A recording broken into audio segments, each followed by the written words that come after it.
होऊन जाईल, कुणीतरी एकाने यावं, आम्ही त्याला सन्मानित करू इच्छितो आणि त्यांना सन्मानित करते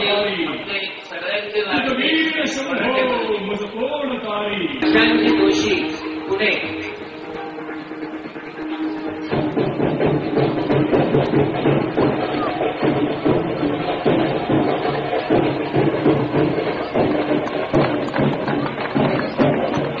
पर्यटनासाठी विकासाचं दालन हे अपरांत भूमी विकास पर्यटन संस्थेने देखील चालू केलेलं आहे. हा कार्यक्रम करण्यासाठी आपल्याला अपरांत भूमी पर्यटन विकास संस्थेव्यतिरिक्त आपले ज्यांचे सत्कार केले ते भाई गुरव, लाईट आणि साऊंड बघणारी व्यवस्था श्री शहा, चारुदत्त जोशी, वृषभ आकिवाटे, प्रवीण रहाटे, जी 24 तासचे पत्रकार आपले गुहागर तालुका पत्रकार संघ यांनी विशेष सहकार्य केलं, त्यांना मी विशेष धन्यवाद देतो. कालच्या उद्घाटन कार्यक्रमात भास्कररावजी जाधव साहेब, विद्यमान खासदार अनंतरावजी गीते साहेब, आजच्या सांगता समारंभात माजी आमदार नातू साहेब, राजेशजी बेंडल हे सर्वजण आमच्या निमंत्रणाला मान देऊन अगदी वेळेत आणि भरपूर वेळ आम्हाला उपलब्ध झाले. त्या सर्वांचे मी आभार मानतो आणि इथं सांगतो. धन्यवाद. जय हिंद, जय महाराष्ट्र. तमाम गुहागरवासीय पर्यटक प्रेमी व अरिहंत प्रतिष्ठान यांच्या वतीने कालपासूनचा आजचा हा बीच फेस्टिवलचा सोहळा अत्यंत आनंदाने आणि उत्साहात साजरा होतोय. आजच्या या सांगता समारंभाच्या प्रसंगी उपस्थितल्या गुहागरचे माजी आमदार, ज्यांनी गेले अनेक वर्ष या गुहागरमध्ये विधानसभेचे लोकप्रतिनिधी म्हणून त्यांनी भूमिका बजावलेली आहे, असे आदरणीय विनयजी नातू, ज्यांचं आपण अनेक वेळा नाव घेतलं. पाहुण्यामध्ये एकाधिकृत सांस्कृतिक शिक्षण, क्रीडा, आरोग्य या कुठल्या प्रकारचा कार्यक्रम असला तर गुहागरवासियांच्या मध्ये राहणारे आणि अतिशय कर्तव्यदक्ष असलेले सन्माननीय तहसीलदार जीवनजी कांबळे, अरिहंत प्रतिष्ठानचे अध्यक्ष आमचे किरणजी खरे, त्यांचे सर्व सहकारी आणि उपस्थित सर्व तमाम बंधू आणि भगिनींनो, पर्यटन प्रेमी, आज या ठिकाणी कालपासूनचा उत्सव अतिशय आनंदी आणि उत्साहाने संपन्न होतोय.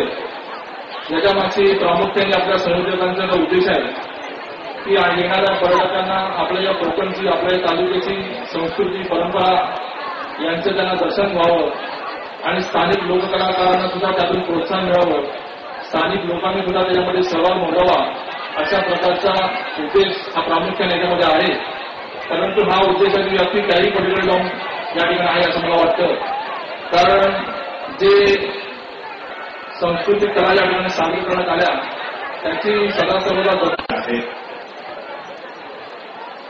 आपण सर्वांनी 10-12 वर्षापूर्वीचा विचार केला तर 12 वर्षापूर्वी गुहागरमध्ये राहायला जागा मिळत नाही, म्हणून पर्यटक न राहता गुहागर शहर सोडून दुसऱ्या शहरात राहण्याकरता जात होता. आणि आज बदललेल्या 12 वर्षानंतर समजा महिन्याभरानं गुहागरमध्ये आलो तर राहण्याची व्यवस्था करण्यात आलेली आहे. आता नवीन बोर्ड लगेच बघायला मिळतो. इतकी आपण ह्या 12 वर्षातल्या आपल्या सर्वांच्या प्रगतीकडे आपण जाताना सहजगत्या लक्षात येतो. या सर्वांमध्ये विचार केला पाहिजे की वाक्य आलं खरं तर समृद्धीनंतर पर्यटन सुरू होतं. कारण ज्या घरात समृद्धी येते तोच माणूस कुठे ना कुठेतरी पर्यटनाकरता बाहेर पडत असतो. आणि पर्यटनाकरता जिथे येतो तिथे आपण सर्व पर्यटनातून समृद्धीकडे जाण्याचा मार्ग आपण सर्वांनी ठरवायचा. 10-12 वर्षापूर्वी 12-13 वर्षापूर्वी एकदा सांस्कृतिक विभागानं काही दिला कार्यक्रम आणि कोकण कला महोत्सव आपण गुहागर तालुक्यात केला होता.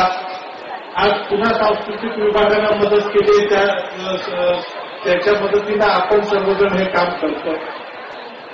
पण शासनाचं मदत करण्याची ही एकदा एका तालुक्याला आली की इथे ही जेव्हा बातमी आता बाकीच्या तालुक्यांमध्ये जाणार आहे तेव्हा पुढच्या तालुक्यातले नंबर पुढच्या वर्षी करता सतत तिथे राहणार आहे. त्यामुळे ही प्रक्रिया होत राहणार. आपल्याला सर्वांना आता विचार केला पाहिजे की शासनाचं एक कुठे ना कुठेतरी एकदा प्रथा एखादी ठरवून देण्याचं काम आहे. ते मला या अपरांत संस्थेच्या निमित्तानं सर्वजण एकत्र झालेले आहेत. जे काही व्यापारातलं अर्थशास्त्र जे काही सांगतं आणि 2 बोर्ड आज व्यासपीठावरती आहेत. एका बाजूला कृपा हेअर टॉनिकचा आहे, एका बाजूला खातूर मसाल्यांचा आहे की मिळणाऱ्या फायद्यातले किती पैसे ऍडव्हर्टायझिंग करता खर्च झाले पाहिजेत याचं अर्थशास्त्र त्या दोघांकडे निश्चित आहे. ते अर्थशास्त्र आपण सर्वांनी मिळून इथे आणूया आणि आपल्याला मिळणाऱ्या निश्चित फायद्यातलं किती आपल्याला वाचवले पाहिजेत आणि ते इथे खर्च केले पाहिजेत वेगळ्या पद्धतीने. कारण ही शेवटी नफ्यातल्या ह्या काही रक्कम आपल्याला सर्वांना काढावी लागणार आहे आणि यातनं काही उपाययोजना नुसतं तसं नाही. काहीतरी एक कार्यक्रम या पुढच्या काळात की आपण एखादा कार्यक्रम वर्षभरातनं करू पण आपल्याला नियमित पर्यटक आले पाहिजेत. आपल्याला पर्यटनातून समृद्धीकडे जायचं तर दर महिन्याच्या 2-4 शनिवारी पर्यटक माझ्याकडे आला पाहिजे. आपण एखादा 1 तासा 1.5 तासाचा कार्यक्रम बसवू. मग रंगमंच शाळेचा आहे, एक छोटं व्यासपीठ दुर्गादेवीच्या इथे आहे, आणखीन 1-2 देवळांमध्ये छोटी व्यासपीठं आहेत. दर महिन्याच्या जेव्हा 2ऱ्या आणि 4थ्या शनिवारी तो तासा 1.5 तासाचा कार्यक्रम करणारे ग्रुप्स आपल्याकडे आहेत. यांना आपल्याला तिथे आणता येईल आणि असे 24 प्रायोजकही निश्चित मिळतील. त्याची अडचण आपल्याला यायची नाही. तो बनेल तेव्हा बनेल. पण गुहागर म्हणून आमच्या समुद्रावरती जर कोण अवेळी पाण्यात जात असेल तर गुहागरला आमच्या सर्व अपरांत संस्थेचा गुहागर किनाऱ्यावरती काम करणाऱ्या वेगवेगळ्या उद्योजकांचा तिथे कायदा असेल की ओहोटीच्या वेळी जर कोण पाण्यात जात असेल पर्यटक तर त्याला हात ओढून बाहेर काढण्याचा हा वेगळा कायदा आपण केला म्हणून काही पोलीस आपल्याला अटक करणार नाही. पण हा कायदा आपल्याला सर्वांना करण्याची आवश्यकता आहे. कारण शासनाचा कायदा नाही तर आपल्याला काही सुधारण्याचे कायदे हे करावे लागतील. ही कडक भूमिका जर आपण सर्वांनी केली तर आपण अधिक चांगल्या पद्धतीनं सर्वजण पुढे जाऊ शकतो. आता जसं या निमित्तानं एक वेगवेगळे कार्यक्रम होतात. मी म्हटलं ना की वर्षभरात तुम्हाला 24 प्रायोजक सहजगत्या मिळतील. तसा जी 24 तासच्या माध्यमातून पुढच्या वर्षी मत्स्य महोत्सवही आपल्या गुहागरमध्ये भरवला जाणार आहे. ही आनंदाची बातमी जी 24 तासच्या वतीनं मी आपण सर्वांना सांगतो. एक चांगला कार्यक्रम या निमित्तानं पर्यटक आणि मग पर्यटनातलं सर्व पर्यटकांची आपलं एकमेकाचं नातं जोडण्याचं काम आपण सर्वजण या कार्यक्रमाच्या निमित्तानं करतो आणि या कार्यक्रमाकरता आपण सर्वांनी मला बोलवलं त्याबद्दल मनापासून धन्यवाद देतो.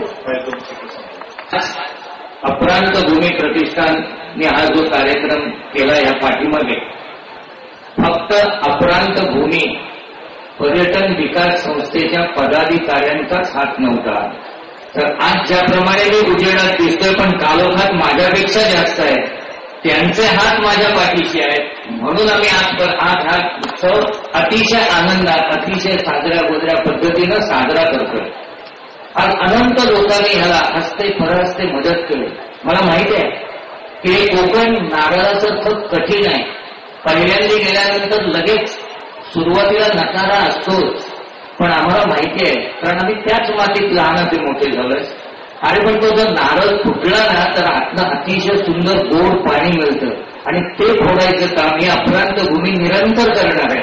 आणि आज आम्ही अभिमानाने सांगतो की हा कोकणचा महोत्सव आम्ही कोकणी माणसंच करू आणि तोही असाच साजरा गोजरा करू.